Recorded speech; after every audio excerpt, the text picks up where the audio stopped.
Okay, welcome everyone who is logging in. Thank you for joining us. My name is Meredith Burks. I'm the Product Marketing and Customer Experience Manager for Redleaf Press. We really appreciate you guys taking the time to join us today for an Ask Me Anything with special guest Angèle Sancho Passe. Okay, I will get that right. Please, we'd love to hear where you are joining us from. So if you could type into the chat box where you're logging in from and what your role is in early childhood. And remember to change that drop-down box to all panelists and attendees so everyone can see your message. We are going to be answering your questions today, so you're going to be guiding the discussion. We ask that you use the Q&A feature. It's going to help us streamline. This way you can also upvote questions, so we make sure that we hit as many as we can during our allotted time. So feel free to start using that Q&A feature now, and I'm going to introduce Angèle, and then we're going to get right to it. Great. So, Angèle is an early childhood education consultant and instructor with more than 30 years of experience and is an expert in working with programs to develop kindergarten readiness plans and teaching dual language learners. She's a former governing board member of NACCE and a past president of Minnesota's AEYC. Angèle is also the author of several books for Redleaf, including Is Everybody Ready for Kindergarten?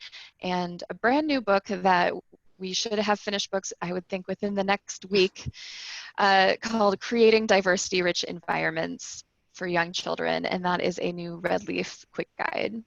Welcome, Angèle. Thank you so much for taking the time to join us and answer these questions. Thank you. I'm glad to be here. Thanks, Meredith. And yeah, I'm really glad to be here.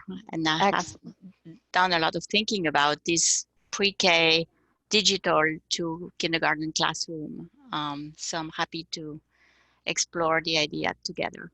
Yes, and I think you're the perfect person to talk about this. And it's looking like we might have already hit capacity. So if anybody is trying to log in, I apologize. I think we are at our limit, but this is being recorded and we're going to be sharing links this afternoon once it's available.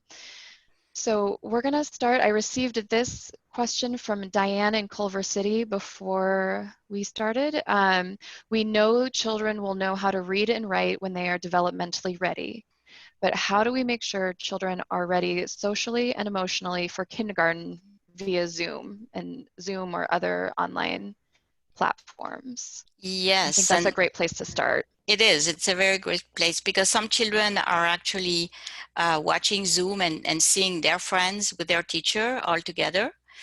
And other children are seeing a recording of their teacher reading a story or doing some singing. So essentially, the children are a bit limited to the social environment of their classroom, of their home, and of their family.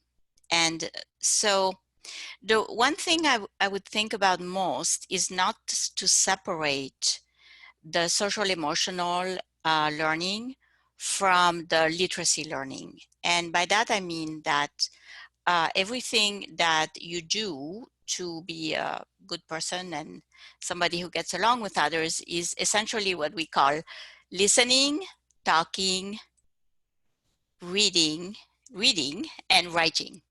So all these skills are literacy skills, and we can embed those in our Zoom events, and we can embed them even in our recorded events. So we can read stories to children and talk a little bit about what is happening in their life right now.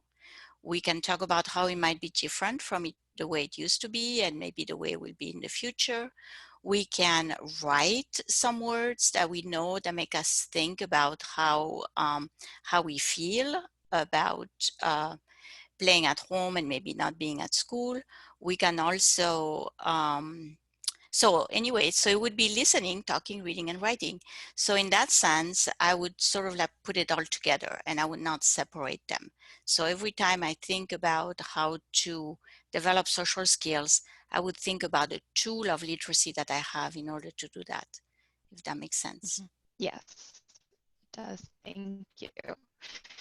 And then I kind of going off of that, we received a question from Julie, who works in a social service program in Ontario, asking, could you address strategies for educators that they should be considering and mindful of to help prepare children and families with regards to social, emotional, and potential trauma needs as this transition happens, and even weeks and months into the transition?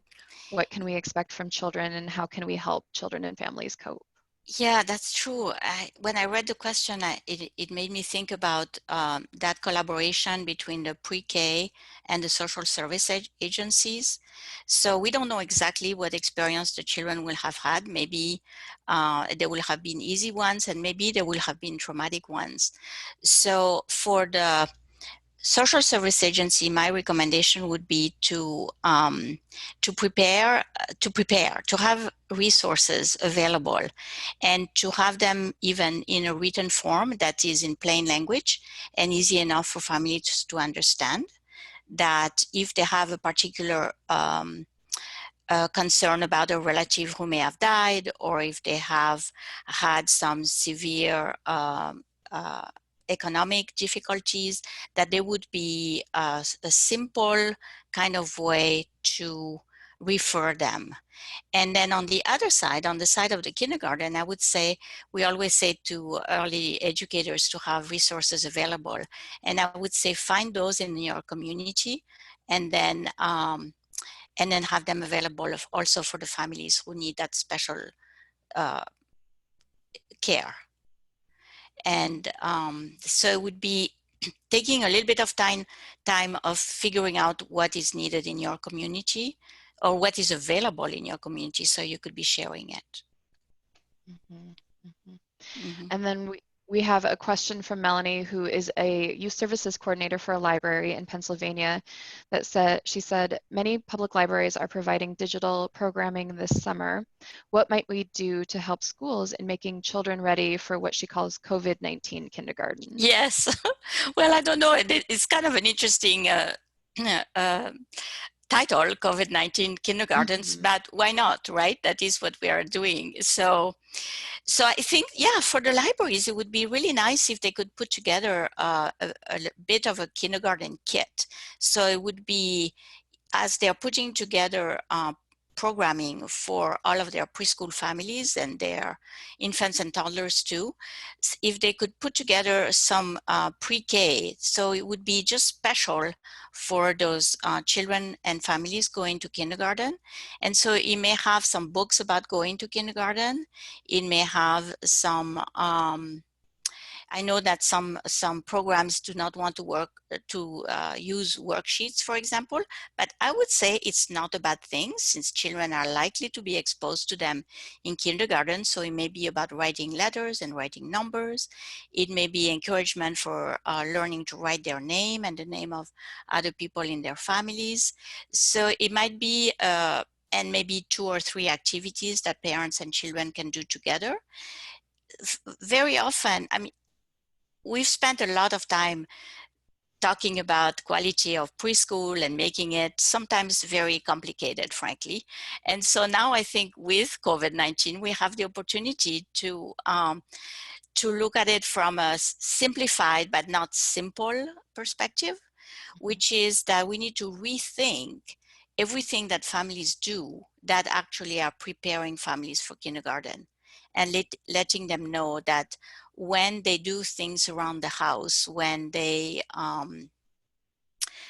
go to the park, when they sing together, even when they fight with the siblings, that is a skill that they will need in kindergarten in order to make up and to learn to share. So Mm-hmm. all of these things could be part of that kit. And of course, from the library's perspective, having a set of books that directly talk about kindergarten.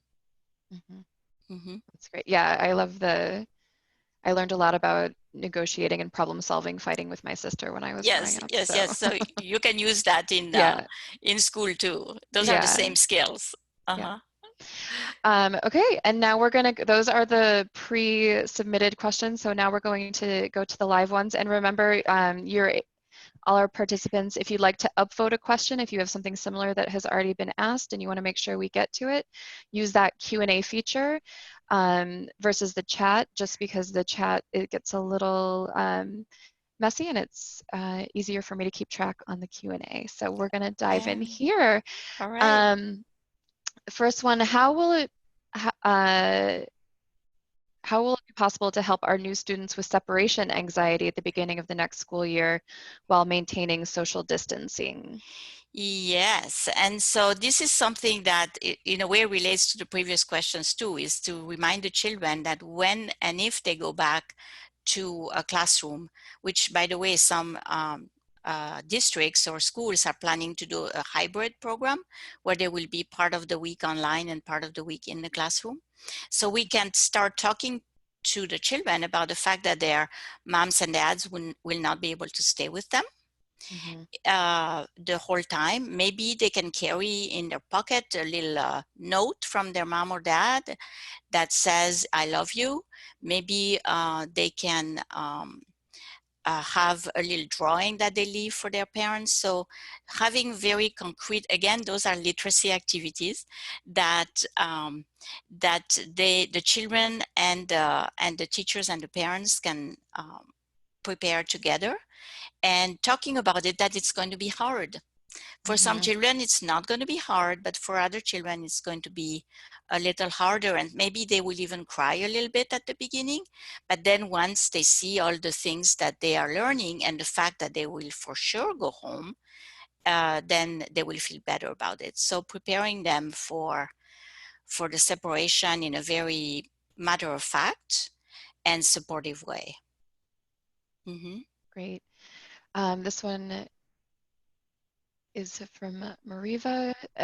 How do you know how the children are doing when the parents are not connecting with you when you reach out to them? So I think that's a good question about just family engagement So too. Do you have, especially in times like this? family engagement when, okay, so right now I am actually involved in working with several classrooms where the family involvement is very high, because the families and Mm-hmm. the children have to do some activities that they post and the families are involved with them.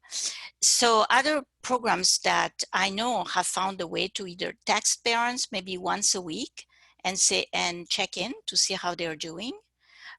Some of them are doing it through a private Facebook. So there may be opportunities to do it that have not been explored yet that you may want to try, to have that contact with the parent. Some of the programs have found that they have almost too much contact because the parent has an idea in the middle of the night and then they will text it. So you may have to control that a little bit. But if you open up a controlled communication with parents, then you will find that you have a lot more contact that you think you might have. So kind of having a variety of ways for Yes. them to reach you and you to reach them, and Yes. just kind of meeting them where they're at. I think a lot of parents are, not saying anything new, but Mm-hmm. working from home, not working from home, but still working, or out, just trying to take on so much. Mm-hmm. But, but also understand the question of, we, as an early childhood educator, you want to know how the child is doing and you need that communication. So I think that's a great point about having multiple um, Yes. And the ones communication channels. Yeah. and the ones that work the best with the families that you know, that you have and that you Hmm. know, right? Right. And then the next one we're going to go is from Emily here.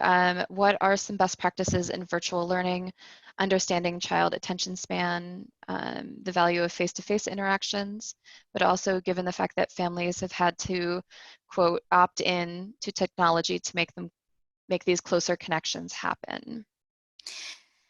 So in the case where the pre-K programs have Zoom and then the children are getting together all in the same room, it can be pretty chaotic at first. I've seen some of them, and so they have to learn to mute and unmute and do all of these things. Mm-hmm.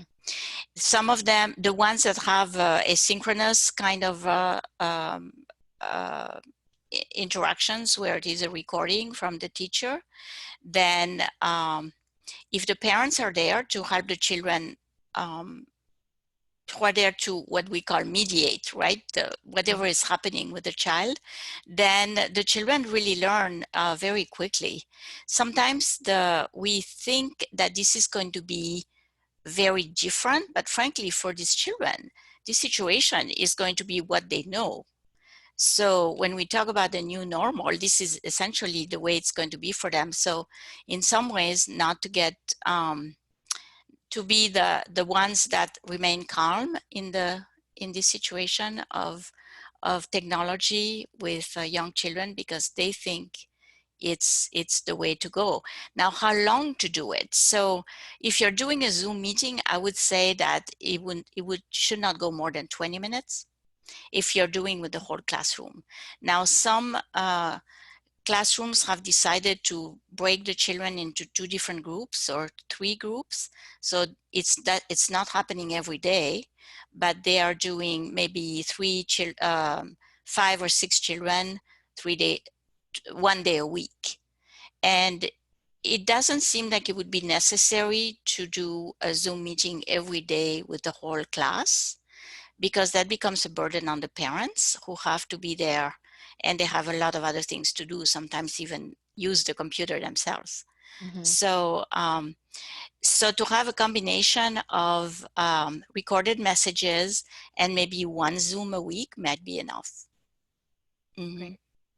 And I think, kind of something I caught on to what you just said, families, maybe they have a computer and the parent needs to use it, but I'm going to take that and ask you Carolyn's question here about what about children who are further disadvantaged or isolated by not having access to the internet?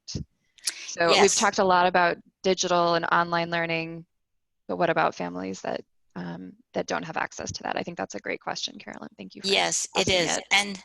And so because we were going from the digital classroom into the physical classroom, and so if families have not had any access, and the preschool program hopefully has had the opportunity to put together, like we were talking about the library, or again, this is where the library comes in, or social service agencies come in, which is to have some kind of kindergarten preparation kit that gives ideas to parents, that gives ideas to for them of things that they are doing at home, reassuring them, first of all, that the play that they are doing at home and the activities they are doing are what the children need. So I think in this case, I would give a lot of reassurance to parents, and if there is a way to reach them.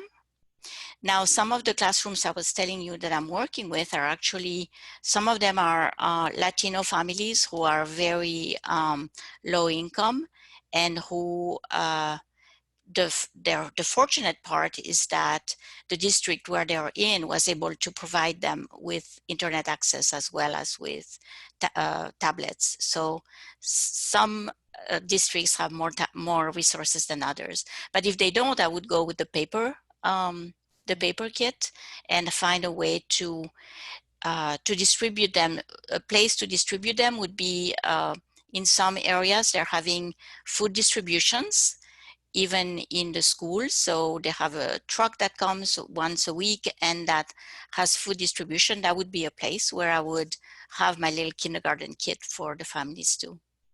Great. Mm-hmm.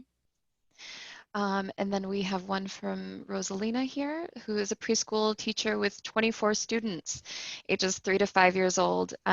She is wondering how we can effectively and safely reopen schools with limited space, considering the social distancing is the best way to mitigate the spread of this virus.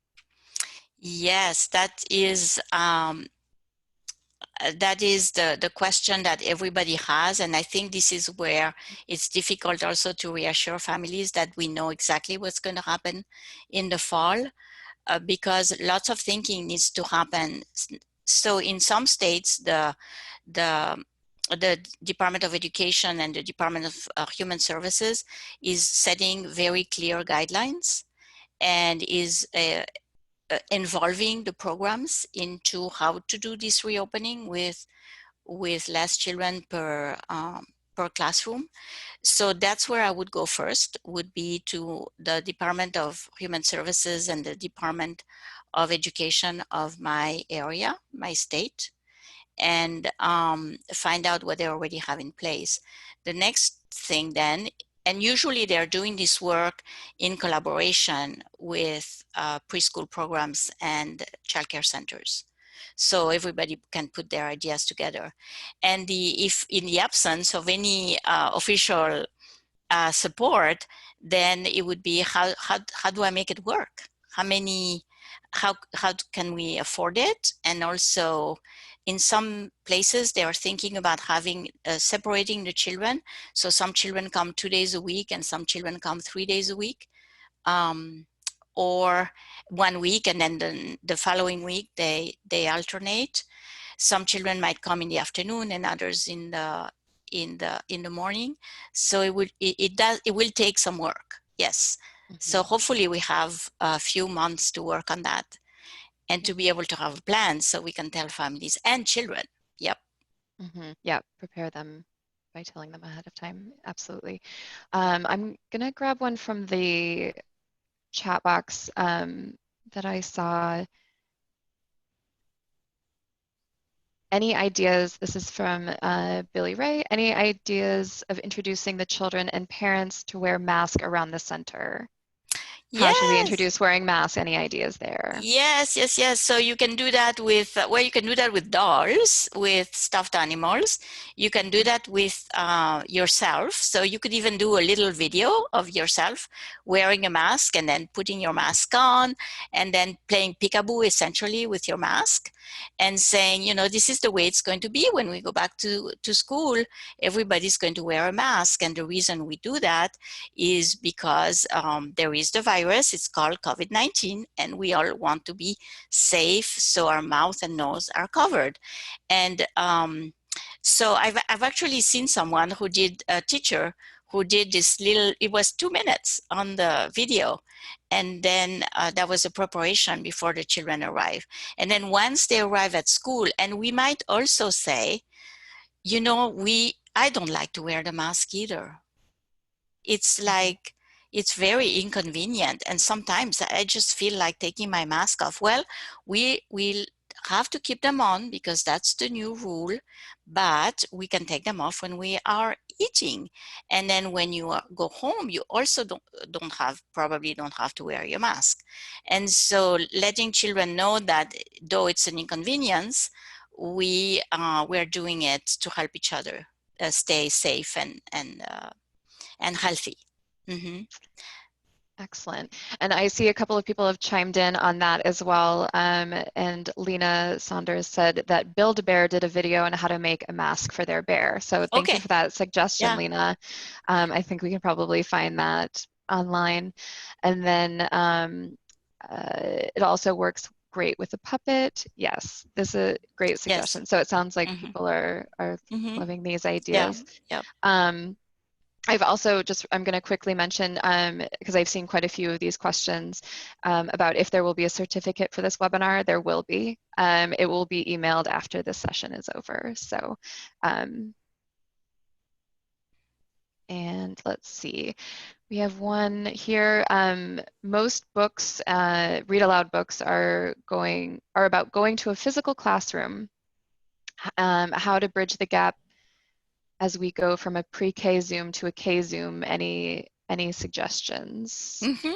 Well, you may have to sort of like do your own book in a way, develop a social story. And so you might even, again, that's the literacy activity part, you might ask the children what they think. So how do you think it's going to be when we are in kindergarten with Zoom? And if they're already doing Zoom, they might tell you, well, it will be kind of the same way.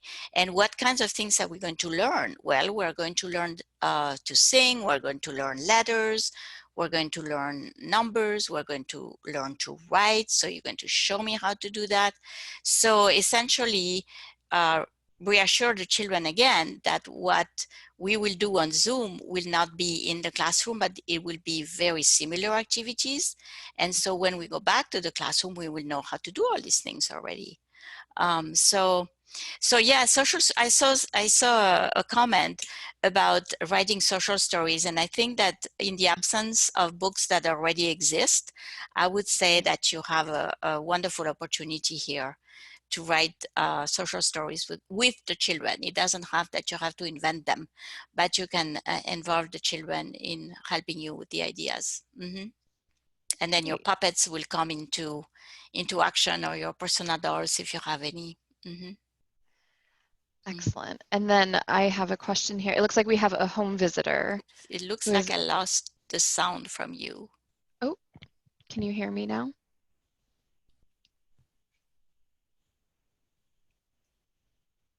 I'm not sure if you can hear me, but I do not hear you, Meredith. I, I can hear you. We can all hear you.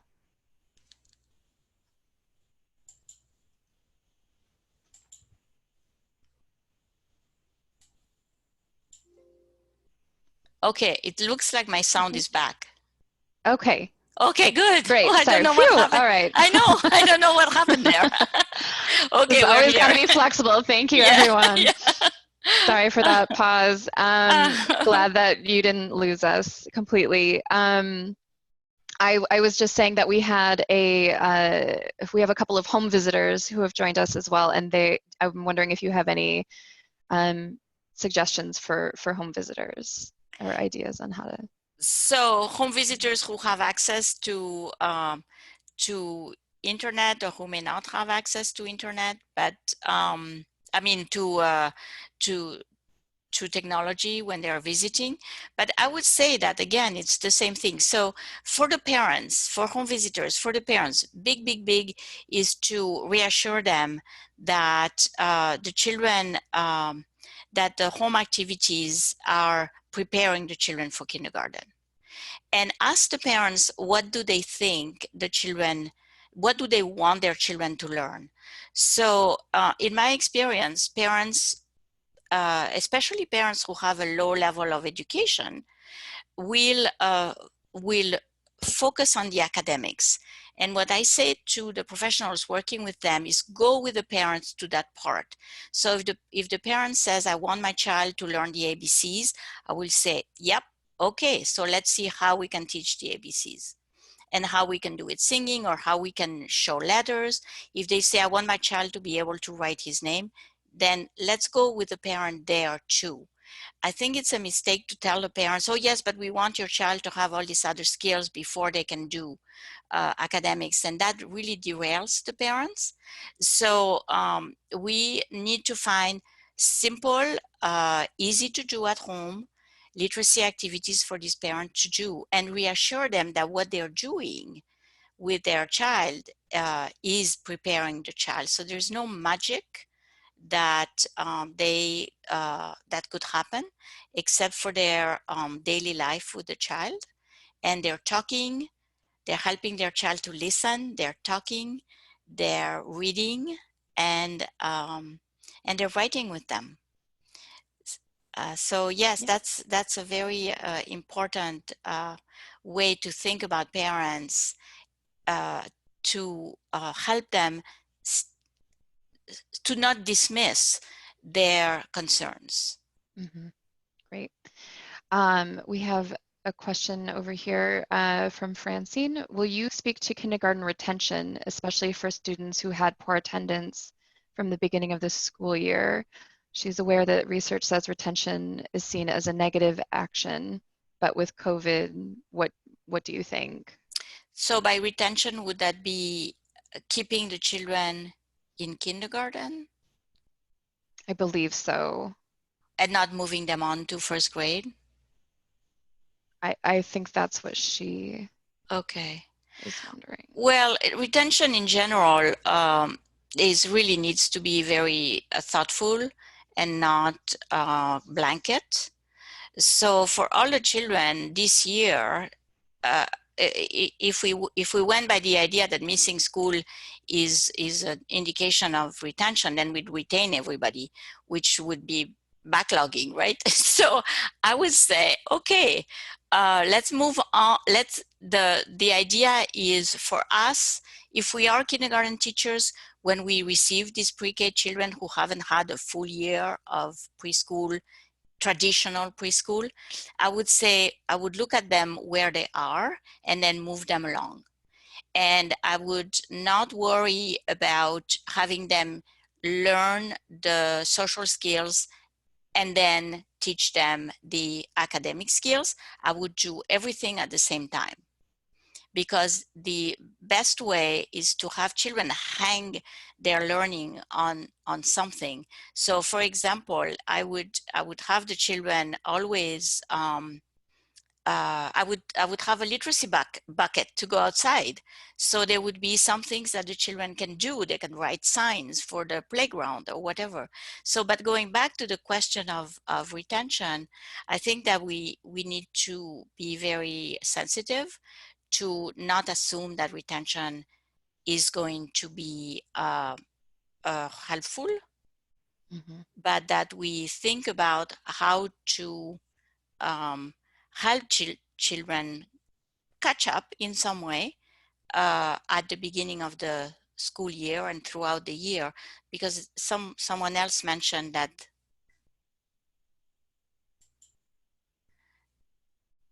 I think my sound went away again. Yes. We can still hear So you. okay. Oh, good. So so yes, so let's not do blanket retention. If somebody in your district or in your area has that idea, take the time to think about it and to discuss it and to see what the consequences might be. Mm-hmm. And this time has flown by, but I have another question here. This will be the last one. If people can stay on a little bit longer, that would be great. I know we are at time now. That half hour flew by. Um, this is from Emily. She says, I agree that we need to keep in mind parent availability for technology use with young learners. I'm wondering if you have any resources that she could pass along to administrators as they make decisions about what a developmentally appropriate and culturally responsive virtual classroom looks like, so as not to put too much pressure on families to help children learn. From the cultural responsive perspective, I would say that anytime we involve all the children in thinking with us about any ideas that we have, that we are being culturally responsive. So instead of giving them, that we take from them what it is that they know about the topic or what it is that they are interested in. The other part of the question was, how do we talk to administrators about would it be the length of the of the sessions, or would it be, I think from a cultural perspective, if we all families are used to technology, so if they have it available. Mhm, So if they don't have it available, then we have to have a reasonable paper alternative that we can deliver to them, either, as I said earlier, in the food distribution or social service agencies, any kind of churches, any place where we can have some resources for the children to do this kind of a little bit more of an academic work at home. So it provides families with a structure that says, oh, everything that we do at home is good for children. In addition, if we do these things for thinking about going to kindergarten, then that's even a little bit more. So it adds that academic component that the families who don't have that background will feel reassured to have. mhm. Mm-hmm. Great. And I saw a recommendation here that went to us, but not all attendees. So have you heard of quarantine cutie bears? QT bears? I haven't either, so we'll have to No, look that up. Thank you, Tanya, yeah, for that right. suggestion. It looks like a great incentive to help children transition. So I Yes. had not heard of that. So Oh, good idea.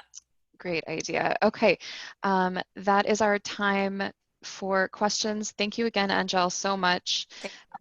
We have a lot that we didn't get to, so maybe we will be able to do this again. Uh, Yes. continue.